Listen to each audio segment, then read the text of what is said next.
Hello and welcome to the Cutie Art Crusaders, episode 184 for February 16th, 2016. That's lined up quite nicely, actually. My name is Rainbow Plasma. I'm the organizer and host of the podcast, and today I'm joined by... Bruno, the special guest coordinator, and this week I'm editing. And Atmospark. I'm...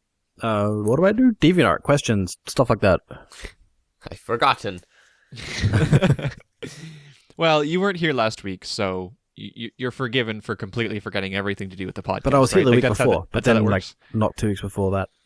But I'm back now, and yes, should be more consistent now that stuff has finished happening. Cool. Ted is away though. He's replaced you in the people being away department. Mm-hmm. He's at PonyCon New York this weekend, or as we've written in the Google Doc, PonyCon Norkington. And so yeah, he's away for that at that convention. He actually, so funnily enough, I didn't mention this to you guys, but apparently he met some CIC fans while he was there. Oh, so cool. That's pretty cool.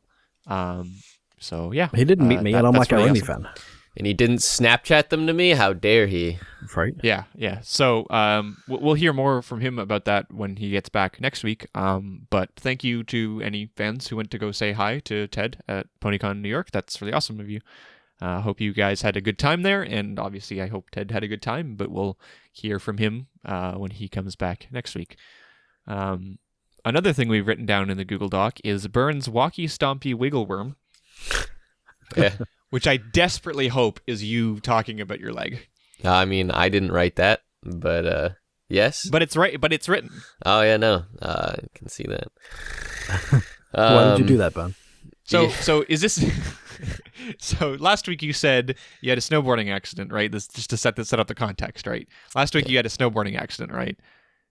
Yes. And so is this based on that? Yeah, I had originally written my leg into the I Google see. Doc. Yeah, but yeah, last week on the podcast, I remember saying that I screwed up my knee and it kind of hurt, and I just thought oh yeah, that's normal. It's normal for your knee to hurt after you hurt it, and I kind of just went about my day, and went and played Magic later and stuff with it hurting, and then I woke up the next morning, because of my knee, my knee woke me up because of the pain, Mm-hmm. and hurt really really bad, and I was it probably shouldn't be hurting this bad, and it probably shouldn't be this swollen. And then so all of my roommates were you should go to a doctor. And then my sister came over and she was like, what the hell's wrong with your leg? Why haven't you gone to the doctor? And I was like, all right, fine. So I went to the urgent care thing, you can just set up an appointment for and walk in. And hobble. and both of us are in countries with different healthcare systems, so yeah. No, we don't know. Here in the US you gotta go to an urgent care and you gotta pay for it.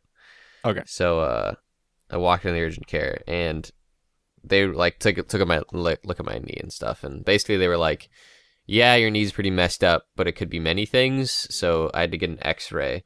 And so I did all that, went through all the hoops, and it turns out that my leg's not broken or fractured, which is technically good news because I don't have to wear a cast. that is good news. Yeah, But usually they said something could be torn or extremely ligament sprained. Not permanent ligament damage. They didn't say anything like that because it's usually when something becomes disconnected or something like that. But I don't know. You might have torn Because one of the it muscles could be in your knee. I could have screwed up the meniscus, whatever it's called, or tore one of the muscles really bad, or You don't want to do that. done some kind of slight damage to the ligament. It weren't real specific, but the X-ray was basically your stuff's not broken and it looks pretty normal, except for the fact that it's really swollen, so that's good. But it was screwed up enough to where I have to go into physical therapy for a couple months. So that sucks, but it's whatever. Well, I mean, it's good for you to have that so that you can fully recover. That's for sure. I guess it was just an update on my leg, and that it's it's not broken. And last week I was like, nah, I don't need to go to the doctor. But turns out I totally needed to go to the doctor. Well, I'm And proud of the so- fact that you actually went to the doctor. Yeah, What- because some I ice think on this it, is you'll the be first right. time. This is the first time I Yeah. remember you actually going to the doctor when anybody suggested you should probably go to the Yeah, doctor. but basically they told me that like your leg's really screwed up and you should not walk on it for like a month. And so they didn't get me a cast, but they put me in a splint, like a fiberglass splint. That was pretty cool. And then so I have to wear that around and I have to use crutches. So I'm like crutching around places. You ever crutched before? Nope. Have you noticed? So this might have just been my experience in high school. I had to have several surgeries on my knee, and basically they would, for anywhere from 3 to 6 weeks afterwards, I would have to be on crutches. And the thing that I noticed in particular, there are lots of people who are quite nice to me, but there were an equal amount of people who were really, really dumb and just like not aware of like anything around them. At my school, because I was in high school at the time, we had really, really heavy doors. The amount of people who would see me and would not hold the door open for me, like, don't get me wrong, like, you're not obligated to do anything like that, but it also makes you kind of a jerk when, like, it's so hard to open doors when you have 2 crutches. Especially when the door is like so heavy, because you can't like hold it while you crutch your way through. You lean on it. And so like, if you're far away, whatever, you can get away with that. But if you're like right in front of me and you walk through the door and you make no effort to, where I have to like put my crutch in there to stop it, like, it was amazing to me how many people just didn't care. One, it was probably high school, and so like kids. That's what I'm thinking. Caring is varying, but like going to college and stuff, like. If people have seen me, they've usually like been nice enough to hold the door, but like I don't really want anyone to, because like I'm not messed up enough to where I can't open the door by myself. Like there isn't a door in my college that I can't open with my crutches. Like I can stand on my 2 legs. Like I'm not supposed to put pressure on it, but I can definitely stand. Like just like put my foot down and stand. It sucks because I can't put a shoe on with the splint, and so like I have to put my sock on the ground, which is whatever. But like I can stand and hold myself up, so it's just like I walk up to a door, like have a crutch in one hand, and with the crutch like I can open the door and then like walk in, or like use the crutch to hold the door open. So like it takes a little bit longer, but definitely still self-sufficient.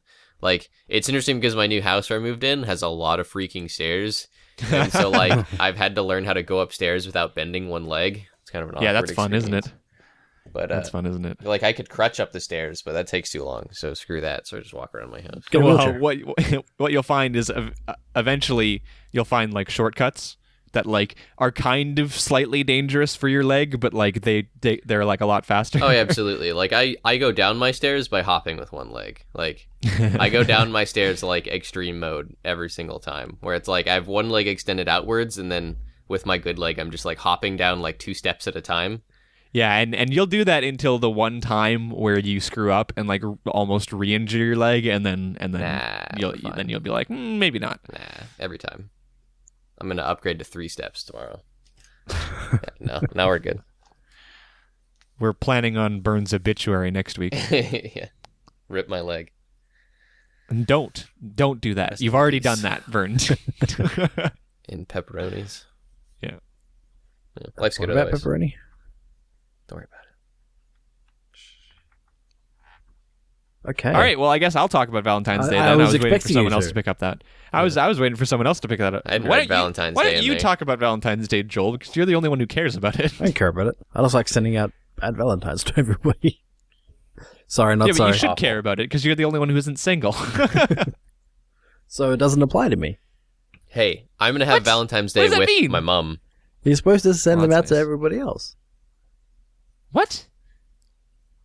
right? No, we're getting to. think Sorry, what we're we getting to have the bottom of here this. What Is are a you lapse saying? Communication. They're all Valentine's Day. the only Valentine's Day applies 'cause cards you that I've send it- seen have like to my crush, etc., etc. I have a He's girlfriend. talking about Valentine's Day cards. Okay, but Valentine's Day is like a day in which you spend it with your significant other. That's the purpose of it. Right. Or somebody that So you're as- trying to be. Okay, but usually if you're out of high school, you're no longer using Valentine's Day to send your crush a I card. never graduated high school. Well, I graduated, but I never left. You probably shouldn't say that well, like on a recording. I never graduated high school. We can just isolate that audio clip. It's too late now. You use it for my it's too late. when I go to become the president of the United States. Somebody Right, gets that and says that I never graduated high school. You're not a Right. citizen. And then I got to go back and do like grade 10 and grade 11 and grade 12 again, and it's like Right. in like a week, and it becomes like an Adam Sandler movie and stuff. Right. So don't. Okay, you're trying to distract me, but let's get down to the root here. Bernd and I, neither one of us are really going to do much on Valentine's Day. Bernd's I'm going gonna to spend it do with his mom, which is lots nice. of stuff. Make sure you get us some flowers and a card, and some Have chocolates. Valentine's Day dinner at my parents. It's There you gonna go. be See, great. that's very nice, and I'll call my mom and stuff like that. But we're both single, so I was going to get you to talk about Valentine's Day, but apparently Well, that I'm going to doesn't go see apply. Deadpool because it's a Valentine's Day movie. that makes perfect sense. It's true. Anyways, I don't know what my Valentine's Day girlfriend's this gonna weekend, so she's gonna go see another movie. All right. Well, I mean that worked out spectacularly. It's Valentine's Day this weekend. Hope everybody enjoyed their I Valentine's wait Day. every year for this day on DeviantArt, by the way. It's Yeah, DeviantArt's great on Valentine's Day. Yeah. I do really enjoy that. There's so many horrible Valentine's Day cards and I that send out them all. just get passed around. They're great. How many of you guys got from me now? 15, I 20? stopped counting after like 10. Yeah, 10 or 12. So, Sorry, not great. sorry. Well, speaking of love, shall we move on to something that we all love? Art, guys. It's art. Oh, okay. I was All right. all right. Yeah. I was a little Really- concerned though. Man, the teamwork is so strong in this episode. I can just smell it. Just carry me. What does it smell It's like? great. It's great. Tell me what to do. Who's the first person who's got the art piece, guys? It's Let Bernd. me give you a hint. In the Google Doc, there's a section called art. Under that section, we've listed our names in order. It starts with the first one at the top. Bernd? So, Oh wait, I'm looking. at my Technically, monitor we upside down. never RNG'd those names. I just put them there. okay, that's fine. All right. Well, I'm first. Joel, just start. Just start. Please, God, start. It's called Our Sunlight by Gray Paint, and I chose this one because I think it's pretty, and that's about it. Grain paint. Brain paint. Yeah. My brain is painted all over the wall right now. It's yes, Jesus. it's very pretty. What else do you like about it, Joel? It's pretty. There's colors, Cool. and it's like they're bright, but they're not painful. They're like, it's all pastel colors, I guess is the best way to describe that. Yeah, it's very reminiscent of kind of the color scheme that the show uses in general, isn't it? Yeah. Although there's some stuff in the show that's really saturated, but this isn't. Yeah. Yeah. We often make mention of pastel colors, which are, it's kind of a vague word that we use, but I think you can get the gist of what we're talking about when we use this piece and we say that this piece is full of pastel colors, and you look at this art piece and you look at the colors that are involved. That's kind of what we mean. It's not fully saturated, but still has a lot of hue to it, and there's just not a lot of extremes. There's no extreme saturation. There's no extreme value. It's kind of light. Those are the kind of colors that we talk about. Mm-hmm. Yeah. I think it's quite interesting because the colors that are depicted in this piece are a lot of them are very similar to the normal hair colors that we see, but a lot of them are also quite different. It kind of hits a wider range than what we would normally see. Mm-hmm. We would normally see a lot of like the blues and the greens and the purples, but there's also like these yellows, oranges, pinks, and reds that are present here that are not very commonly seen in her normal mane. She's like full spectrum pony. Mm-hmm. Because her main's only like what? Green, pink, and It's like green, blue, pink. It's just green, pink, purple. blue. Yeah, but it fades between them, doesn't it? So you do get those mix of colors, but not a In whole the lot. show, I believe it's just 3 solid colors. It's 4 solid colors. It's blue, green, purple, and pink, or like 2 different types of blue. There's like a purpley blue and like a. It's not solid. Like it's kind of hard to pin down because then you've got her outline color too, which goes from like blue to purple. Yeah. She's got by far like the most complex hair Mm-hmm. out of anybody in the entire show. Yeah. So Yeah, there's a whole variety of colors, but there's definitely extra ones in here. The yellow, the orange, the red, and then like the more like reddy pink Yeah, it makes it are look definitely newer colors. It gives it little something extra. nice. It makes it look like more like a rainbow. Well, rainbow? Would it be rainbow? No, she's more like spectrum. Well, I mean, those are the colors of the rainbow, She's right? encroaching on Rainbow Dash's business. She is. Yeah, exactly. Stealing her hairstyle, man. I'd be interested to learn why this artist in particular chose to kind of add those extra colors in. It looks nice. The description says also fun rainbow mains, so it might just be like, one of those artistic in the moment, like, what if I drew Celestia but then added these extra colors? Exactly. So there might not be any sort of reason, but it does look quite nice. Yeah, I think there's something aesthetically pleasing about the rainbow arrangement of colors. So I'm not surprised that when you put those 6 colors together that you get something that's aesthetically pleasing, because I think those colors together are quite pleasing, when you see them in rainbows or when you see them in Dash or things like that. Yeah. Why am I so tired? I keep yawning. I don't know. This piece makes me sleepy. Not because it's boring, but it's because it's so peaceful. There you go. There it is. You saved it. Well, what do you like about, I mean, we talked about the hair a lot. The hair is obviously the main focus on this piece. Is there anything else that you guys like about it? She looks so serene. That was a pun. Get it? It's the main focus. Go away. Oh. I lie. I appreciated that. Thank you. All right. She looks so serene and happy and just peaceful. Don't say thank you. That was me. I made the pun. No. What do you like about the art? I'm desperately trying, guys. I'm desperately trying, and I am really needing help here. I mean, please, Burn. I'm trying. Tell us what you like about the art piece. Yeah, go on, Joel. I did. It burned you. What do you like? Yeah, it's peaceful, happy. Yeah. What was that? I'm joking.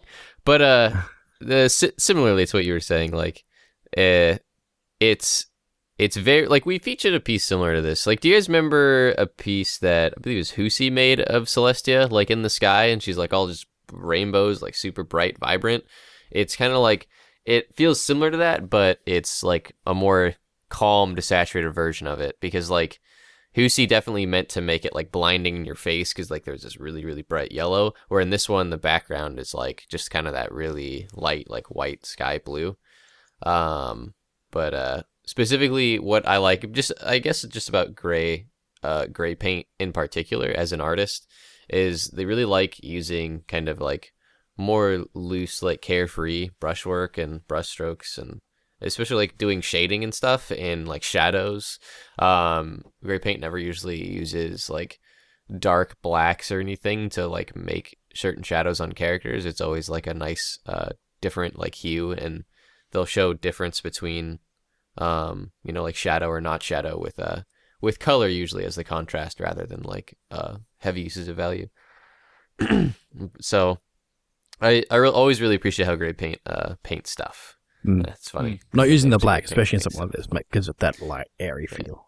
There's lots of pieces. We featured Gray paint before too, with lots of really painterly pieces, and it's always good stuff. And I feel like the hair is kind of an exercise of that, where it's just like having fun painting stuff, right? Because like when you look at it, it still makes sense that it's hair, yet it's just a bunch of colors. Like there's a little bit of value in there, but there's no real showing like what that hair is with use of like black and white, right? Like they're not doing what Assassin Monkey would do and using like black and white grayscale and then like coloring over it. Like no, like Gray paint started with colors and did the whole thing in colors and then made hair out of just pure colors. And so like that's not an easy thing to do. So how this like very much looks like bright flowing rainbow hair and yet but still it's only just depicted in colors is like, I think that's what impresses me the most. And it like just trying to look at it and see how they painted it or how like it came to be hair. Like I feel like it's almost impossible to decipher, just because like how much fun they had with it and like the type of colors they use and colors over colors. Yeah, and I think Joel, you made a great point before when you were talking about how serene it felt, and I think something that contributes to that is the choice of background color as well. The blue that's chosen is a very light sky blue, kind of robin's eggy almost. And it's very calm. It's very not in your face. It's just kind of there. It works well with the array of colors that are coming from her hair because blue is definitely not a focal point. But it does match the kind of mood of her face and the mood of the piece. Well, and despite the hair being quite wild, yeah. I think it provides a calming influence. Because it sets up a juxtaposition, doesn't it? Because like the background and like the setting and then the character, like Celestia, they're both very, very calm and still. And yet the hair is like kind of opposite of that. It's like kind of everywhere flowing, and it's also every sorts of color. Mm-hmm. Yeah. Cool. All right, well, that's all I really have to say about this piece. I mean, I could talk about the watermark, but I don't really want to. So, or the signature rather. That's not a watermark. Those are two separate things. Yeah. But it's there, Mhm. and I don't think it takes that much away. No, So and it's the same color as the background. yeah, And you know where it came from. yeah, it is nice. Unfortunately, we live in a world where some people occasionally will steal art. So sometimes this kind of stuff is necessary. Hey man, when I go post that to my secondary DeviantArt, I'm just gonna Photoshop that out. Yeah, right. It's on solid blue. You messed up. All right. Well, let's move on to my next piece, which is my only piece. I'm not sure why I said next. And it's called Splatter of Apples by Husi. It's funny that you mentioned Husi because I'm actually featuring an art piece by his. Funny. And I thought it was a really good example of something that he's done a little bit recently. There's kind of a series of art pieces that he's done where it's this plain white background and a kind of like burst, an explosion of brush strokes. And what it's supposed to do is just kind of be a nice little portrait of an individual character. Another one that he did was of Rarity. And I thought it was quite interesting. I really enjoyed the use of green in this piece because I think it's very easy to look at Applejack and be like, yellows, oranges, and red because of apples. Those are her colors. Go.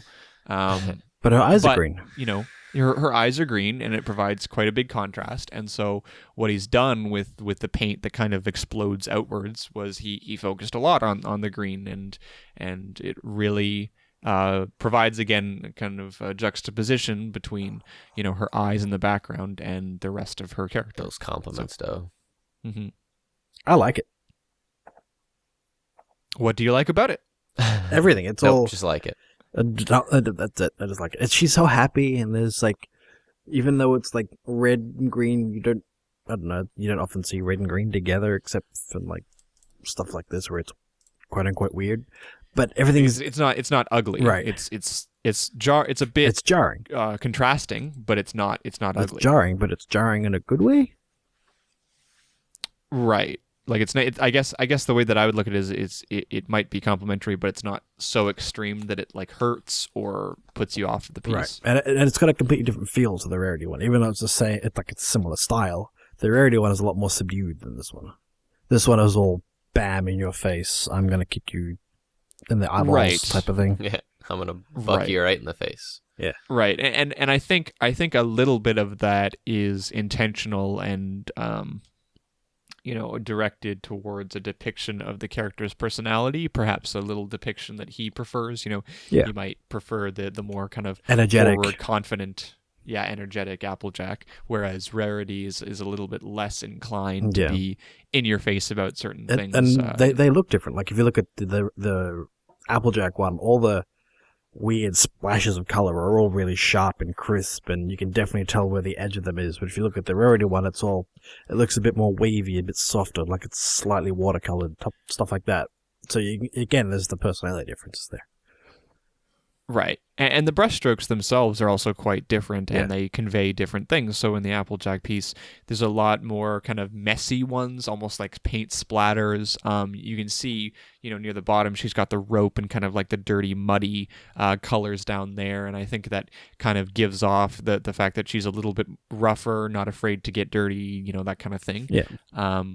And again, not only the colors, but the brushstrokes and the expression, all that kind of stuff contributes to conveying a certain personality to the character that I think, yeah, like it would be something that you could pick up had you not known about the character's personality. I think if you were to show this to someone who doesn't know any of the character's personalities, they would definitely get a good sense of what this character would be like.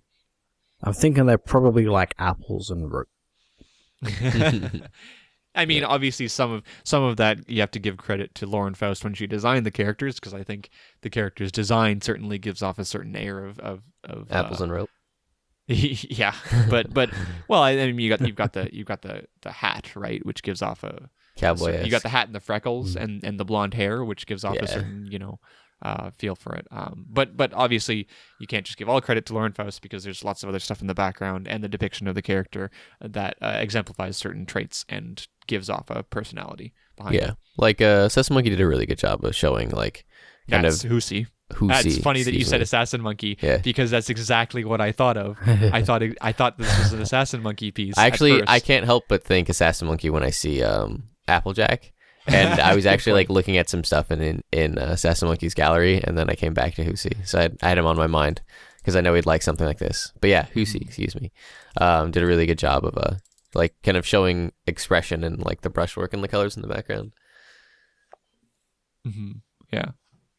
That's so funny that you mentioned Assassin Monkey, because this is Assassin Monkey has gone through a number of different stylistic changes over the years, and I feel like this is very reminiscent of a style that he held a year or two ago. Yeah, I mean, if you look at the right side of the DeviantArt page in like featured in collections and like more in DeviantArt, it's all Assassin Monkey. Yeah, like half or more is Assassin Monkey. Yeah, it's really good.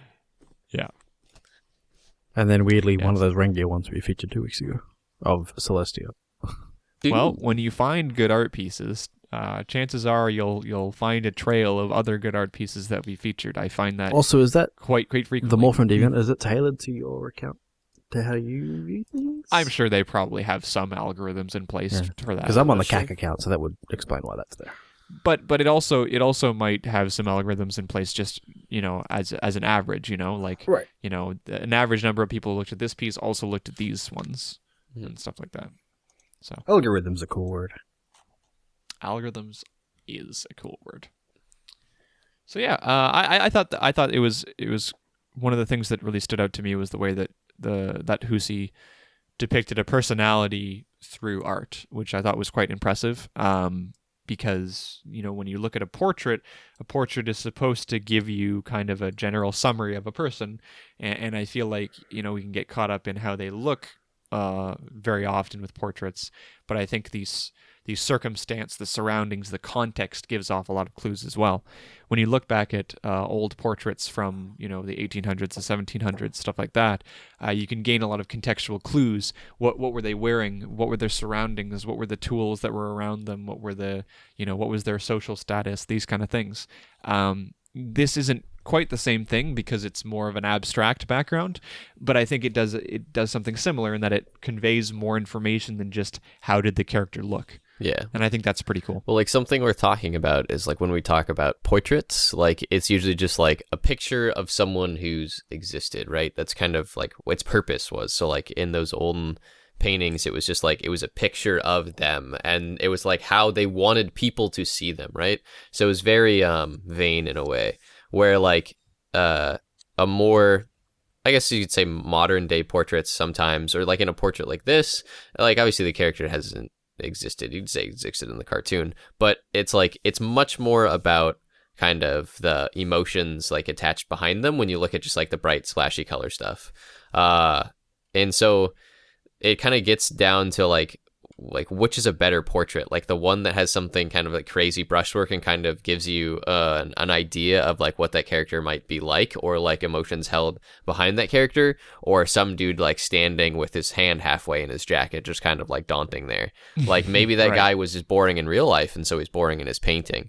But I feel like I'm more drawn to portraits that like have something more interesting about them, or like kind of show what type of person that was through expression, more than just like, let's place some fruit over here, or let's place his favorite horse in the background or something like that, like there was a guy in one of my art classes, dude was awesome, and he always painted really, really weird stuff, and he was a really, really weird guy. and he painted his self-portrait of himself once, and he gave himself like 5 eyeballs, and like his eye was like one, it was just like coming out of like his cheek, and it was all just like bright, insane colors that made no sense, and it was perfect because it like, and it made you know that that dude was super, super weird because his portrait was super weird. And like when you talked about him, or when you talked to him about the portrait, he's like, yeah, when I was drawing this portrait of myself, I kind of made it a little bit like, the reason why the face looks a little weird is because I kind of modeled it after my cat because I love my cat. And I'm just like, where do you get this? It's good stuff. That is interesting once you learn the context behind that. Yeah. I appreciate portraits like this.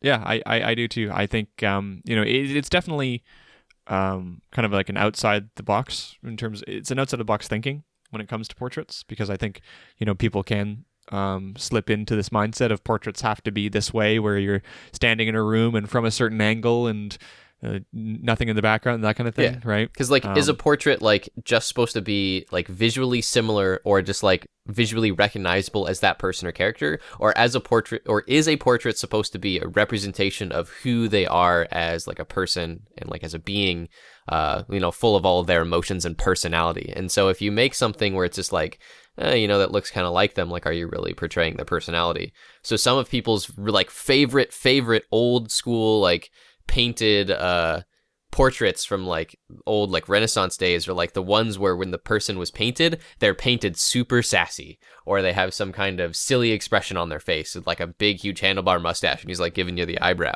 Like there's a lot of really neat portraits where like the person's like facial expressions kind of betray what type of person they are, even though they look like a very official British general.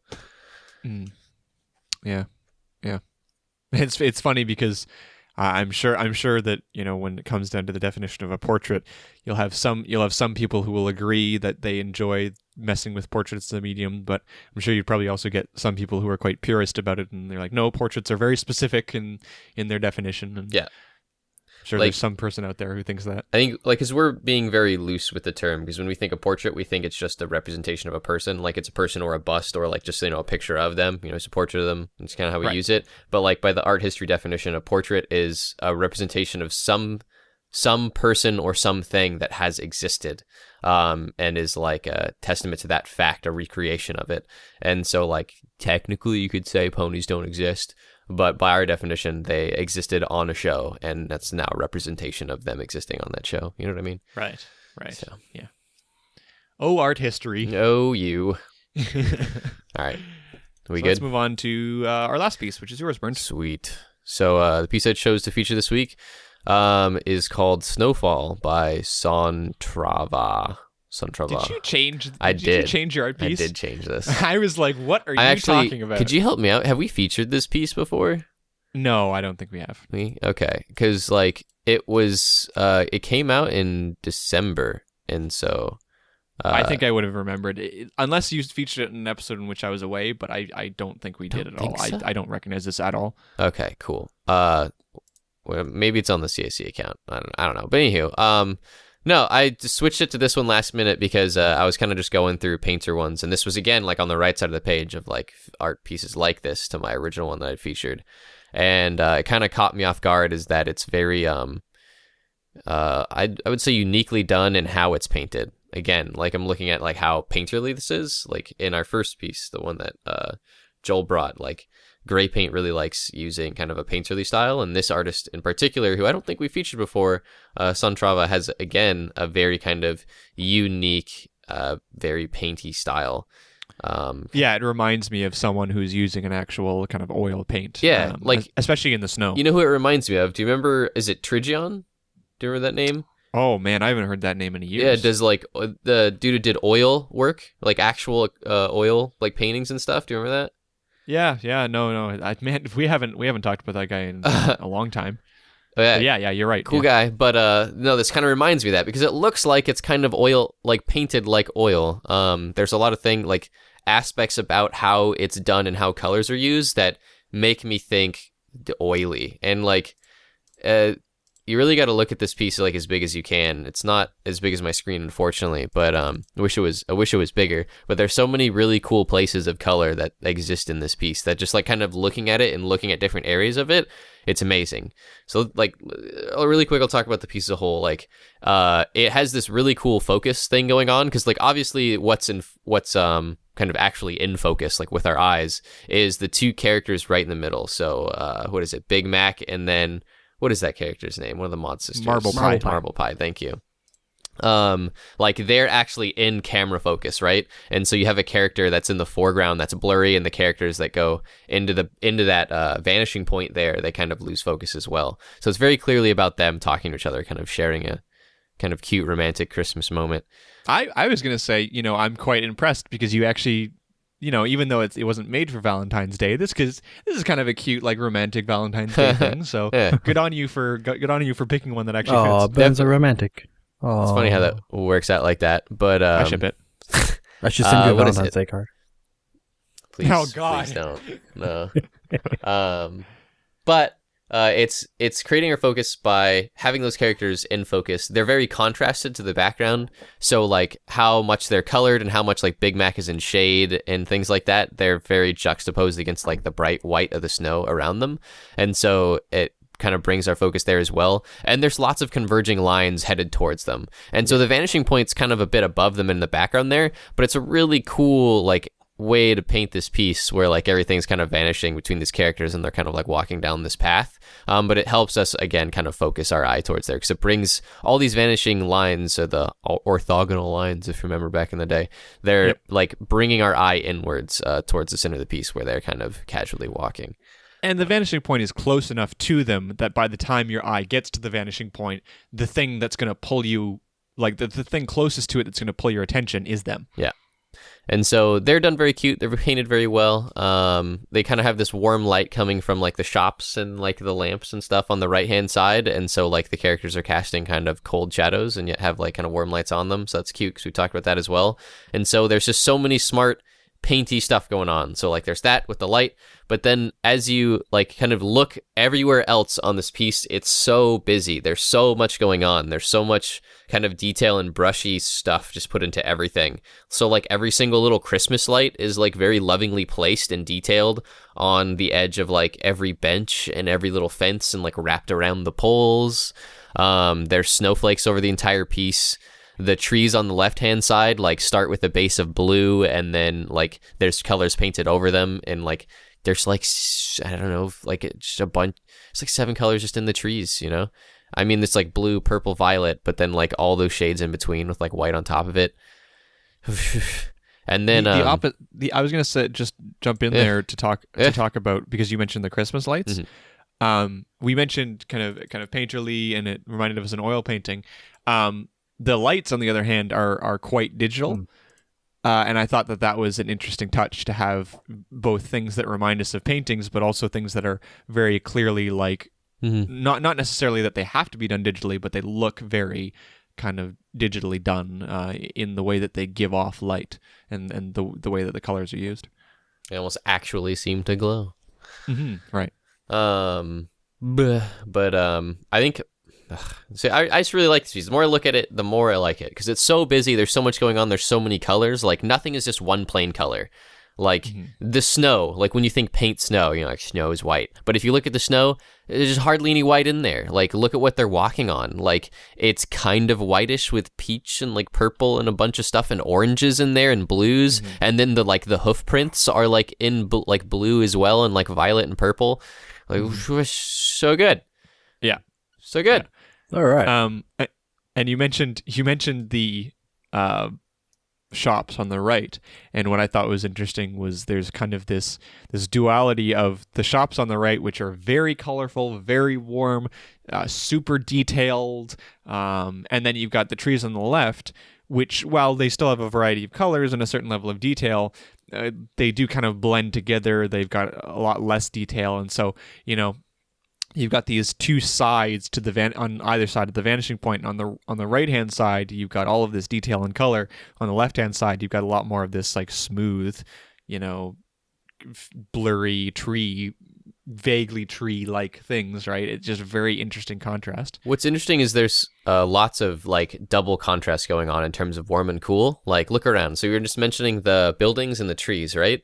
If you look at Big Mac and then Mod Pie, not Mod Pie, Marble, and you look at Marble, like there again, juxtaposed and like warm, cool again, and their scarves and winter wear are juxtaposed upon themselves. Because Marble is kind of like this coolish gray color, but she's wearing pink, and Big Mac is the warm red color, but he's wearing a scarf that's like bluey, so good, gray. And all the horses are like that. Every like all of the pairs of horses are kind of like that as well. Except for what looks like Lara, she's by herself. Right. But you mentioned before something really, really briefly, but I think we should spend some time on it. The depth of field is done so uniquely in that the character at the very front is so blurred, which contributes a lot to the depth of the piece. But then when you get into the background, it's a different kind of blur. It's like a painting kind of blur. Yeah. Where they just omit details. Like there's a Gaussian digital blur on the character in the foreground there, but yet there's like they're showing kind of atmospheric perspective and depth by not detailing things. And so we've talked about that as well, where you can create focus by what you put the most intense amount of details on. And so the Big Mac and Marble are in the most detailed things in this. Mm-hmm. Yeah. And everything else is kind of loose, crazy brushstrokes and like the trees and like the characters as they kind of just become pure silhouettes in the very, very far distance. But yeah. One of my absolute favorite parts of this piece, though, is the buildings on the right-hand side. Like, look at what color their faces are. The answer is they're not a color. They're all the colors. Like, that building in the middle, or kind of off to the right, is, like, what? Like, blue, orange, yellow, turquoise, and violet, and red, and green, and something else, I'm sure. Like, it's ridiculous. It's just all of the colors kind of mashed into something that makes sense of a building, and it's really cool. It's expressive in a way. Like I've seen expressionist pieces that are like similar to this, just all sorts of wild colors. It's crazy. The farther that it goes back towards the vanishing point, the more it kind of reminds me of like a basic and very light version of like CMYK. You know what I mean? Like there's it's like the three combinations of those base colors, like kind of like dotted, just continually dotted over and over each other, and it causes a very like unique look to those buildings. This also reminds me of if I said like impressionist pieces, you know what I'm talking about, like Monet and stuff like that. Like yes, impressionist, lots of flowers, like water lilies and all that kind of stuff. See, the problem is when you say impressionism, I immediately think of pointillism, which I don't think is the same thing. No. At all. Yeah, pointillism is the dots. Like there's dots going on, but I'm talking about impressionism. Anyway, so impressionism, I'm talking about like Monet and stuff. Joel knows what I'm talking about. Yeah. This looks very much like that because of the style that painting type uses. That style of painting uses. When an impressionist painter is usually doing something, they'll use a painting technique called scumbling, where they will basically, instead of like starting on their painting and drawing one little area and another little area, they paint the whole bloody picture like one big basic color and like use values of just a color. So like basically like blue and like lighter blues. And then they'll go and grab another color and then paint like all the other areas in that one big color. And then they'll get another color and do the same thing, and another color and do the same thing. And so they're constantly putting just these big, huge sheet layers of pure color over things to make up the image. And this painting kind of feels like that, where like beneath everything there's this deep blue that's in the sky and like behind in the trees, and feels like it's also in like the hoof prints that like digging up that blue from like the background, and like in the fence too, it feels like that blue is like behind everything. And right, yeah. And then she came in and took like some kind of dull kind of purplish white for the snow and went bam and put that on everything and like made it's layered the over snow on blue. the trees and like put it over everything and like like the tree branches. And she's like, all right, now I need like violet, and bam, and like made like the areas of like the buildings and like characters, and just kept putting like bam, like color over color over color and then the very, very last step in Impressionist painting is when they finally do the finishing touches of all the really bright, colorful things that we see, where it's just a bunch of little brushstrokes everywhere that are all whatever color, and that it creates something kind of similar to this, where you just have like the snow on top of everything and like the little like Christmas lights dotting everything and like highlights on the characters and like their faces. And it's cool. Speaking of highlights, the lighting in this is on point. The lighting in this is great. It's so much light on our right hand side and nothing on the left, because it's all coming from those streetlights and from the buildings. And you look on the characters, they're all yellow and warm on one side, and warm light casts cool shadows, so they're all dark and cool on the other side.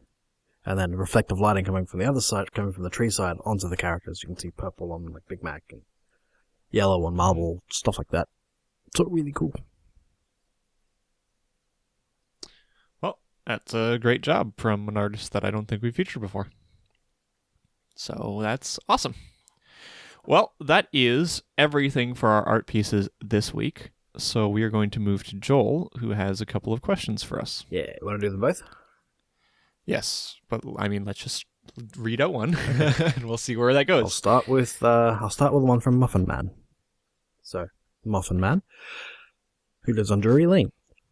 From my early experiences of the fan art that came from the brony fandom until now, I've noticed a huge change. It appears as though the artists responsible have shifted from more of fan art of characters to simply creating believable backgrounds and adding ponies to them. I will admit that I've noticed it first from the features of your show, but now it has become all the more apparent in other media outlets, such as pony music cover art. Have you noticed this as well, and do you have any speculation on how the shift in fan art came about? Again, from Muffin Man.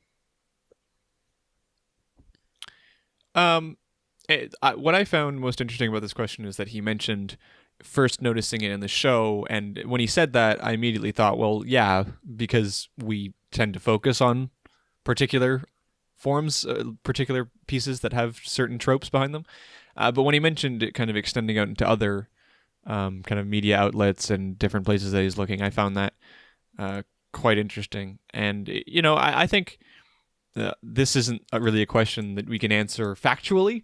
It's more of kind of like an opinion-based, why do you feel like this is so popular? So I guess I'll just say from my perspective, I think what that indicates to me is a lot of artists will, to me, a lot of it's to do with trends. So artists will see other artists doing something and they'll be like, oh, I like that, let's try that. And so when these types of art pieces get popular for one reason or another, it'll spread around, and then people will see that and they'll pick that up and say, hey, I want to try that as well. And the cool thing about making big backgrounds is that they don't have to always relate to ponies. So when you learn pony anatomy, sometimes you can get caught in a trap of like just learning how to draw ponies. Whereas when you learn how to draw backgrounds, you can make these huge expensive backgrounds, and like that can be extended to a bunch of different universes and stuff like that.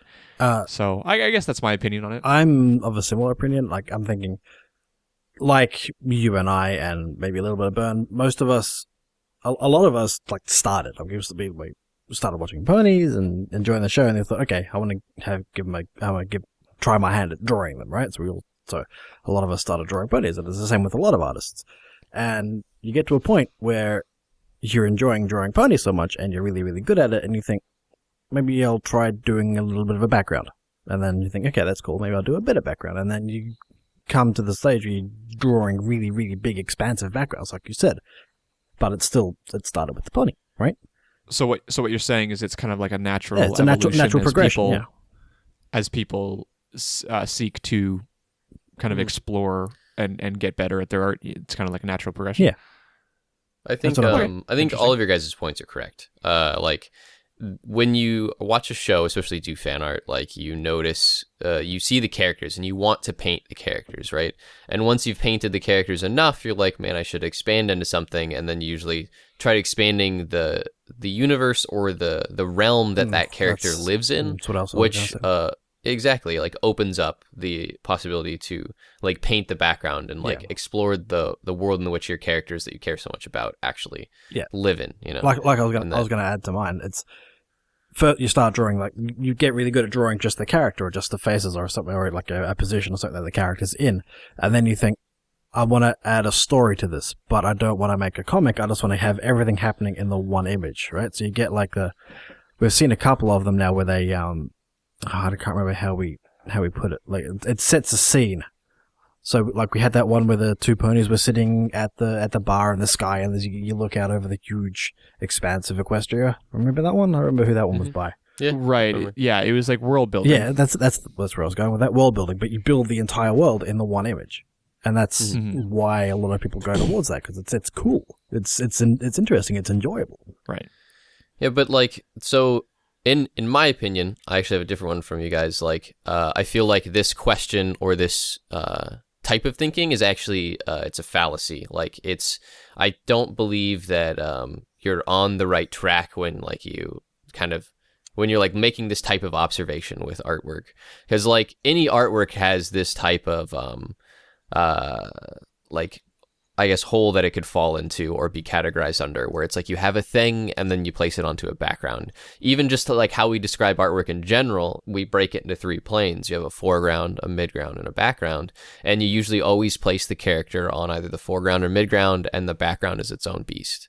And so like good artists will blend those planes together to where they're almost like unbreakable, or like it's all just seamless. And so I think with this question, I don't think it's so much that Muffin Man is like just notice something that people do in the brony fandom specifically, like I'm doing air quotes. I think it's that he noticed something that artists in general will do, and then now that he knows that it's a thing and he's seen it and has noticed in artwork, he's now noticing it in all of the rest of the artworks themselves, like every artwork that he sees. It's like that. I mean? There's an actual name for that phenomenon. I can't remember what it is. It's like it's like you do it. You do it when you go to buy a car. Like you never notice a car, and then you decide, okay, I want to look at this car, and then suddenly you see that car everywhere. Oh yeah, I know exactly. Or you never think of a word, and then you hear somebody say that word, and then you keep hearing that word. Yeah, there is a term for that. So there's definitely that, but there's also like some truth to this. Like there's definitely, like you were saying, Max, like there's trends that people follow. Like there's types of artwork in which I'm going to like paint like this, and then everyone kind of follows that. Like the simple examples, like a Flutterbat episode comes out, like, oh, everyone's gonna draw Flutterbat or something. And so when you're talking about like a way of doing art where like you have a very nice and detailed background and then you place a character on it, there's always been lots of artworks like that. And so like I don't feel like it's like our fandom is now going down this rabbit hole of very like advanced backgrounds with like characters on them. It might just be that as our fandom goes on and continues throughout its lifetime, more artists are coming in and, you know, making art and creating art in our fandom, and they just happen to be utilizing that specific type of like way of illustrating something, because like that's existed in lots of things. I can think of lots of other fan arts and fandoms, or even just like normal artwork and like traditional artwork or something, where it's not even about a fandom, where someone will have like a character placed in like a background or a backdrop that is way more sophisticated than they are. And so yeah, so I definitely feel like this question, like, why do you think our fandom is like all of a sudden like that's becoming more popular? I don't think it's becoming more popular. I just think like maybe you're now noticing that like more so, and now it seems like it's much more plentiful than it was before. But I can see the other hand of that, in that like I feel like when our fandom started, everyone was obsessed with drawing that character, and like, you know, that just the simple fan art of like the characters we loved from the show, right? And then once like people had drawn enough of the character, people moved into like making more like thought out artwork. And so like there are definitely trends, right? Yeah. Like it started when popular artists like John Hoseko and Atrill were at the top and the most popular, like it was a little bit more character focused because they were more character Absolutely. focused artists. And right? so I think it comes down to in that like the amount of character focused artists has dwindled, and the amount of artists that actually care about drawing something like a background has either increased or they've stayed. And so like it might not be just that like there's a trend of people drawing that specific thing that you're noticing, but there's just like there's just more artists that want to draw something more wholesome than like I'm going to make a vector or something like we used to do of this character, Right. or like I'm going to be John Hoseko and pump out 53 horse artworks every single day of particular characters doing funny things, you know. I will say, just to wrap up this question so we can move on to the next one, I will say that despite the fact that I tried to answer the question based on the assumption that was given, I don't actually fully agree with the assumption. I see a wide variety continually to this day of different types of artwork. Yep. These types of artwork stand out to me, and I usually save them for the show, but that's a whole other debate because our show tends to sway towards that a little bit more. We have a kind of a bias towards that because there's more to talk about in those detailed art pieces. Yep. But in my personal watch feed, I get a whole wide variety of them, so I don't feel like I've seen more of those in particular. I haven't seen a huge increase. But that's just, I think that's like opinion versus opinion there. So Yeah, because you know, like, notice the features. I forgot the little bit. Notice them feature on the show. Like we feature, just like you said, we feature that type of stuff because there's more to talk about, and then just like, man, this really looks like Applejack. I bet she likes there was ropes, way you know more what I to mean? talk about in the third art piece that we featured today than the first two. And I mean, once we realized that we were featuring a certain type of art piece, we've tried to pull back and feature a wide variety of them. But the fact remains that when you have a detailed piece with a background, we tend to be biased towards those because there's more to talk about. So Yeah, it's absolutely. just the reality of our show. It's a reality Anyways, of art in general, honestly. Like, Yeah, well, it's art critique and discussion at least. yeah. We should move on to the next question, though. God forbid we get into contemporary artwork here on the show. Oh my goodness. Yeah, right. Yeah, art. Okay, second question is by Muffin Man. You may have heard that name. He's the one that sent in the first question. So two What a questions champ. from Muffin Man this week. From what I've seen, you seem to be the only podcast for most any fandom that goes into any depth about the fan art that is generated from an individual fandom, whereas many other fandoms simply do not. Are there any from any other fandoms that you are aware of? If not, why do you think that is? If I may start, I figured you would. I don't know.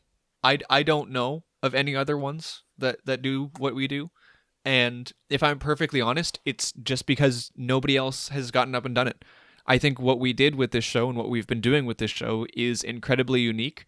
And I think it's something really awesome, you know, to not to like, you know, pat ourselves on the back too much. I think something that we've done here is completely unique, and it's something that I don't see very often. And usually in other fandoms, when it comes to artists, it's artists talking to other artists. Something that is quite common in a lot of fandoms is convention panels. You'll see that all the time. Maybe you'll see a tutorial here or there from an artist, but something dedicated to art critique is just not something you see very often. And I'm actually really surprised that once we started doing it, we didn't see more people crop up and start doing the similar thing. Because I think it's an incredibly unique and valuable thing to do, but it's just something that I have not personally seen. So to pat ourselves on the back, I think it's because we're awesome and we've done something very unique and worthwhile. I mean, obviously we're awesome, right? Yeah. So thank you for giving me the opportunity to float my own boat a bit. I'm trying to remember.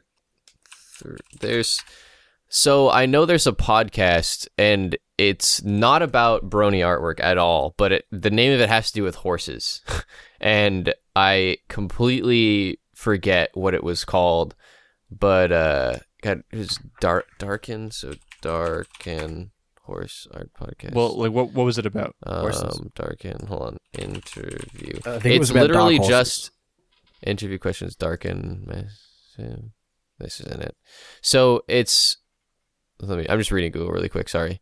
Okay, so I can't find it, but it was a podcast, and I believe they had visuals, but it was literally just an art podcast where they interview artists like we're doing, and they talk about artwork and they critique people's artwork, and it was very similar to like what we do, but like still nowhere near like what we do. And so they interviewed a really famous name. He's my favorite magic card artist, and so he does a lot of work for Wizards of the Coast, Dungeons and Dragons, or like Wizards based game, and like a bunch of other people. But he does like professional level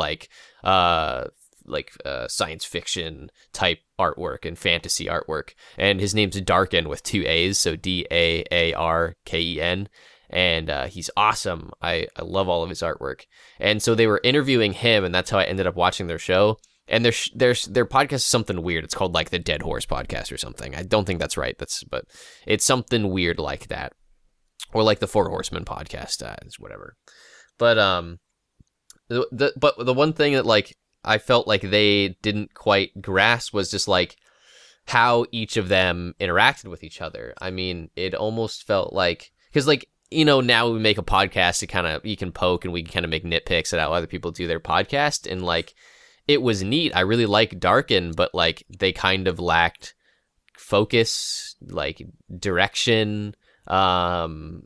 The podcast didn't keep my interest, even though the artist who was doing it like was incredibly interesting, because it was visual, because they actually had Darken, and they had Darken talking, and he would paint something in the background, and so he like painted something and like showed each step of his process and how he paints a piece, and that was fascinating. And they kind of asked him a few questions like while he did it, but the entire experience wasn't super engaging. I felt myself kind of having to sit there and be like, okay, I felt like I should be doing something else in the background.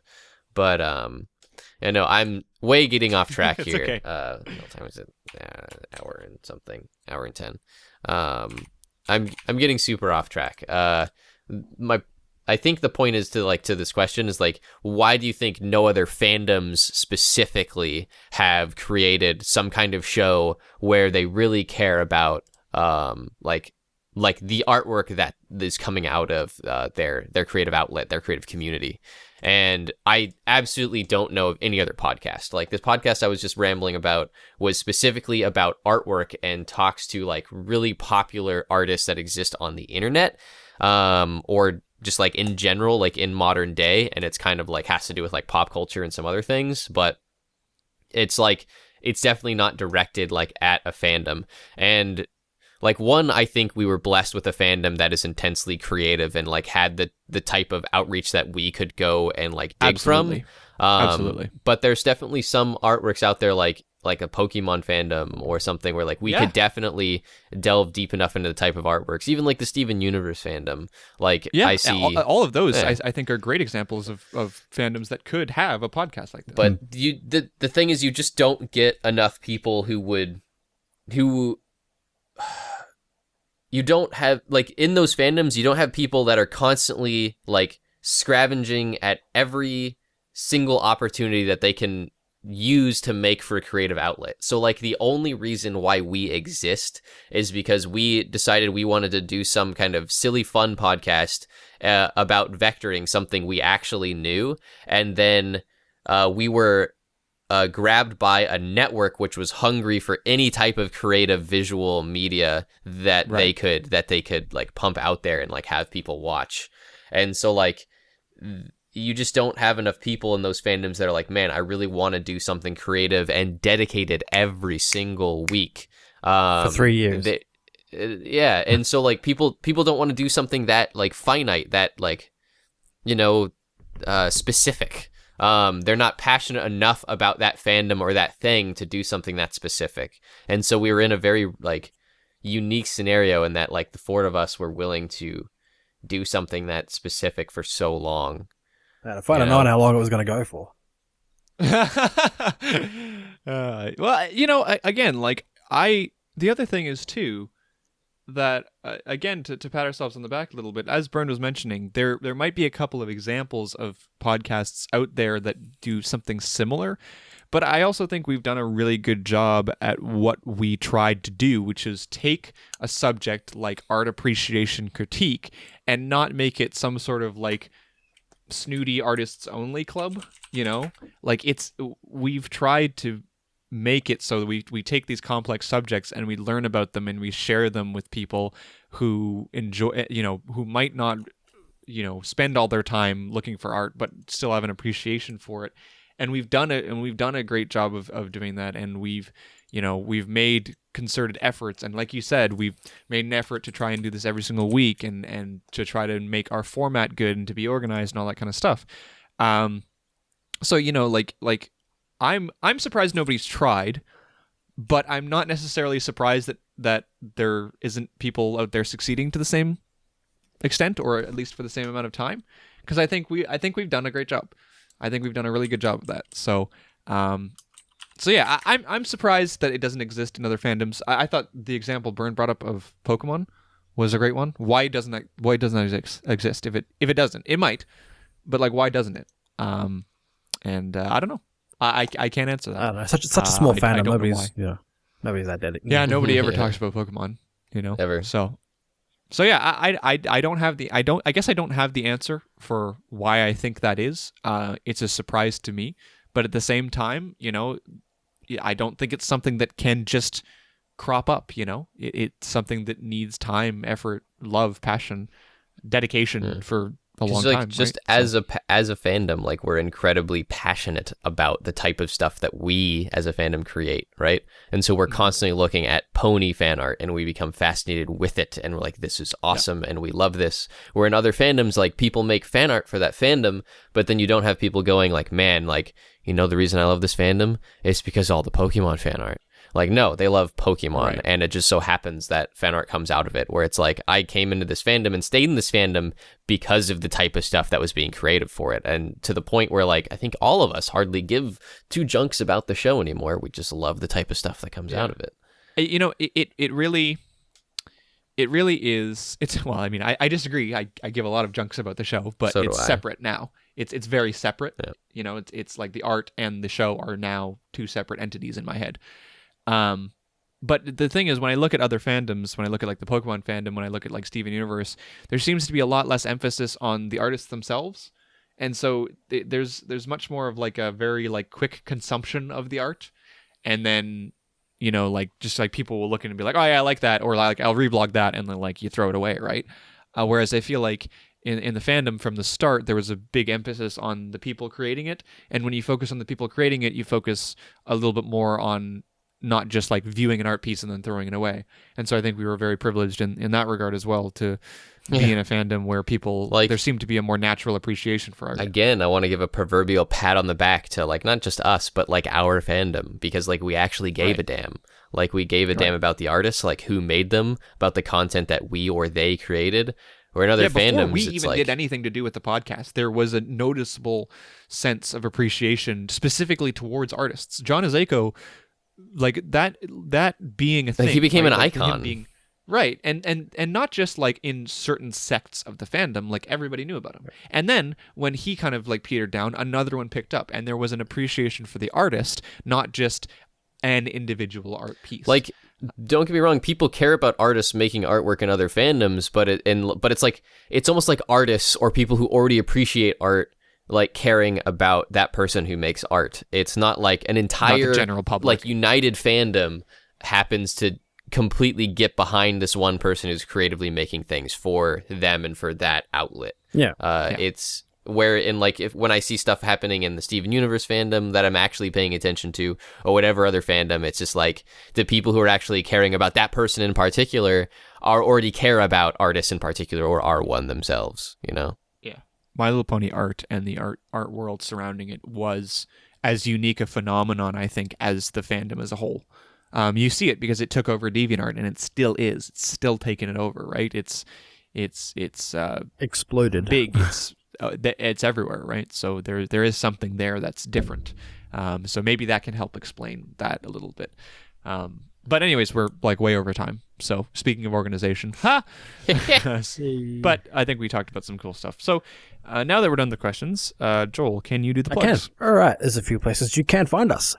Picado.tv/Cutie Art Crusaders, cutieartcrusaders.deviantart.com, cutieartcrusaders@gmail.com is our email address, youtube.com/cutieartcrusaders, cutieartcrusaders.tumblr.com, facebook.com/cutieartcrusaders, and @cutieartcrusader on Twitter. Fantastic. By the way, Joel, did you find that phenomenon that we had earlier? Beta Meinhof phenomenon. Right. So that's the phenomenon where you see Interesting. something or you hear something, and then you find yourself consistently seeing and hearing it again and again and again. So can you just say what it is one more time? Baader Meinhof. Baader Meinhof. Baader. Baader. Meinhof. Sounds like it's related to burned. It's Baader Baader, yeah. Meinhof. Baader Meinhof. Baader, I yeah. guess It's 2 A's. is that like a person's name? Yeah. Two And names. yeah, I think. probably. Okay, what 2 names. Yeah, Hof that would make is. sense. It's Hof is Baader like Meinhof. a place. Yeah, whatever. Type it and Yeah, put it on the screen. Cool. some types of Cool. German phenomenon. All right. German named Well, anyway. that is everything for this week, this episode 184. So we hope you guys enjoyed it, especially our debates about art and the fandom at the very end. I found it entertaining, so I hope you guys did as well.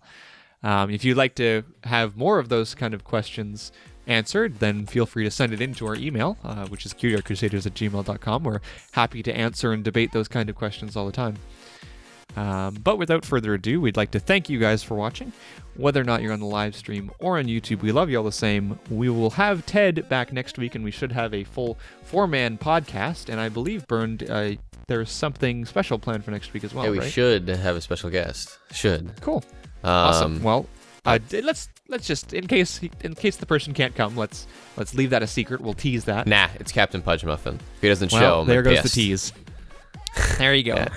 I'll Brevin- have to teach you about teasing some other time. Forget that. Captain Pudge Muffin next week. Be there. All right. Well, again, thank you guys for watching. And without further ado, my name is Rainbow Plasma. My name's Burned. Admiral Spark. And we'll see you guys next week. Bye. That was one of the weirdest endings. Bye.